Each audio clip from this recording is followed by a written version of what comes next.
I just finished season 7 of Rick and Morty. I know, I'm very late, but I have to say, I haven't laughed this much since probably season 2.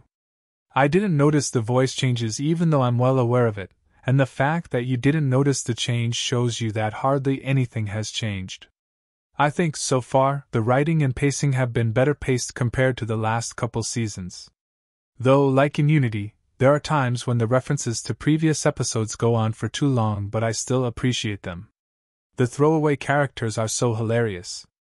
But yeah, very solid season for me.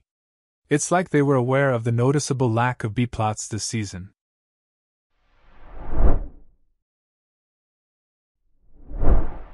I wanted to start with the episode how Poopy got his poop back because I don't really have much of an opinion on it. I kinda get why people were bummed about this one when it aired. Ironically, it kind of stands out for being forgettable, but it's good to see Squanchy again. Somewhat funny and convoluted plot, similar to most episodes.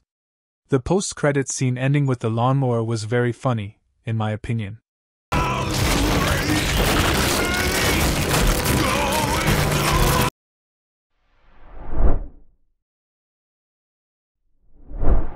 The rise of the number icons had its moments, but it would have been even better with Rick. It's actually quite decent, especially since you know what to expect. From the moment it began, I could tell it was going to be a light-hearted and filler episode, and I absolutely enjoyed it. You like that, huh? Hell yeah. The inclusion of unexpected elements, like his transformation into Magma T and the surprise appearance of Ice Cube in the post-credits scene, added an extra layer of humor to the already hilarious video. The ending was hilarious.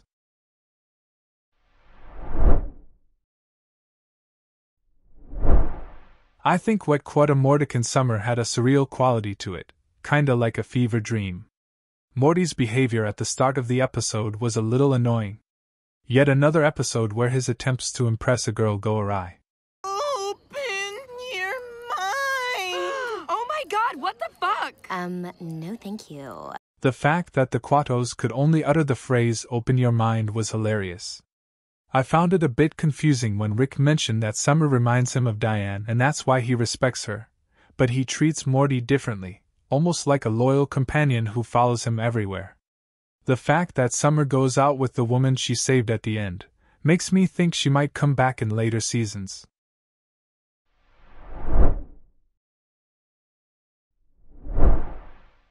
The president's fascination with Dr. Wong kinda detracted from the storyline, in my opinion. But the episodes do become increasingly hilarious. The return of Unity to take over Virginia was funny. The episode was a bit gross for me, but it's Rick and Morty. Things are bound to get a bit unsettling. Mother, forgive me, just forgive me, I need it.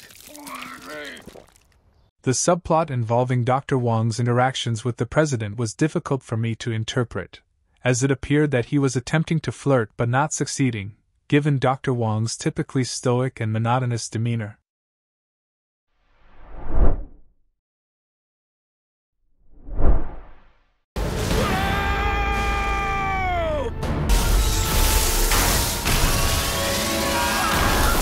What an incredible and unforgettable episode. The idea of feral clone Rick becoming Pope is absolutely hilarious.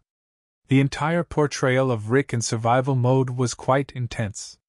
The way he was running around like a mindless, terrified animal showcased a complete absence of rational thinking. Operating solely on primal instincts of fight or flight, his mode of travel was nothing short of hysterical. Flailing limbs in the air, continuously colliding with barriers until he discovers a pathway to dash through. Morty, true to his character, made a few missteps at the start due to his tendency to let his emotions guide him. I found that part to be a bit annoying, but the remainder of the episode was enjoyable. And was Rick and Morty wearing Pierce's pillow armor from Community?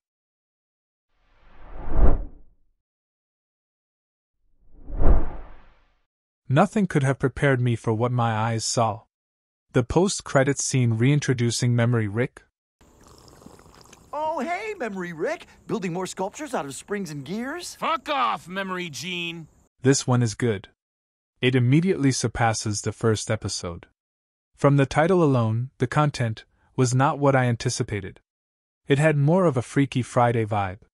It was quite refreshing to witness an episode where the two could genuinely appreciate one another, despite the fact that their connection was formed by their intertwined identities.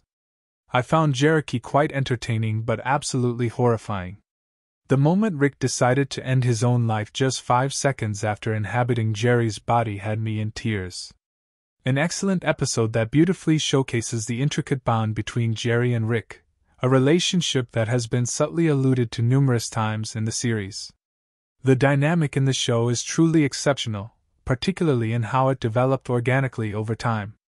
I'm thrilled that they're building on the success of the Fortune Cookie episode, Final Desmithation, as this dynamic consistently produces high-quality episodes.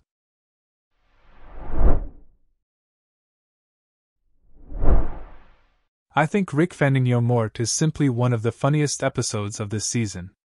I saw one fan say, it was like Morty's mind blowers / interdimensional cable.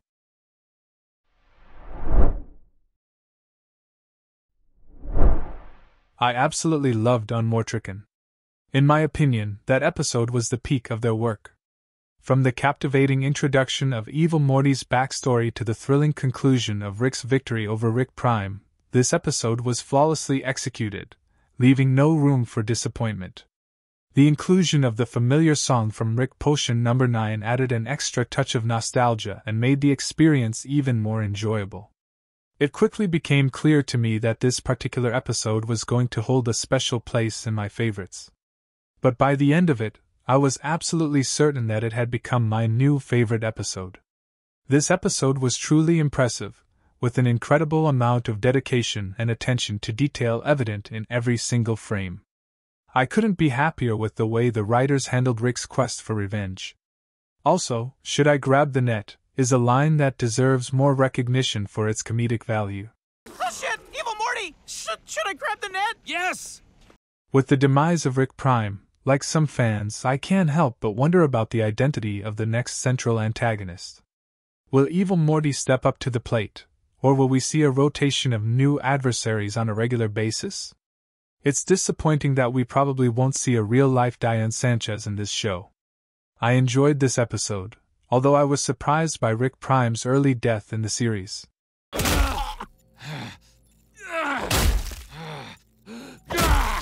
Even though Season 6 strongly suggested that it would have occurred.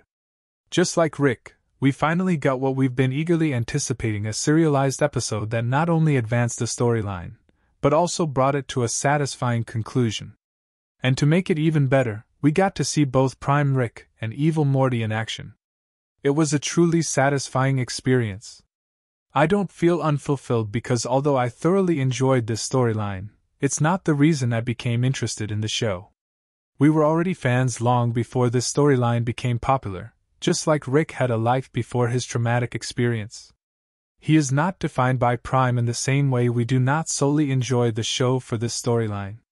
There is still a lot to explore and experience. I thoroughly enjoyed watching Rick completely dominate Prime. I understand that the character is meant to evoke a sense of indifference, but I found myself thoroughly entertained. I am excited to see how Rick progresses in his life. I really enjoyed the post-credits scene where the characters found happiness by letting go of revenge and breaking the cycle. It was implied that they both had loved ones who were erased, making their decision even more meaningful. Great writing. The inclusion of Evil Morty's fear of Summers seeking revenge for the reckless killing of Rick and Morty's was a clever addition. It was also evident that Evil Morty was on the same level as Prime Rick. However, it seems that Evil Morty no longer harbors any ill intentions towards Rick. I was really captivated by the intense climax and particularly impressed by Evil Morty's consistent presence throughout the entire episode.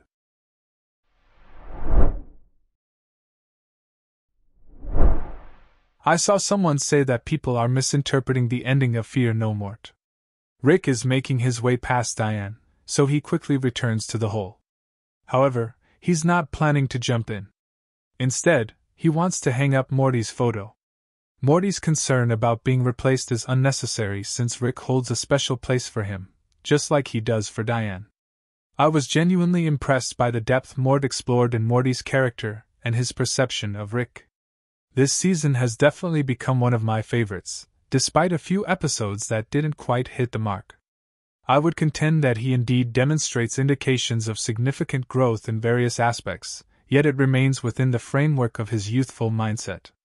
Being Morty, perhaps he doesn't experience the same level of growth as Summer or Beth. Even though it was depressing, it was still a great episode that I think beautifully portrayed the act of moving on. Move on, they say, you'll feel better with time.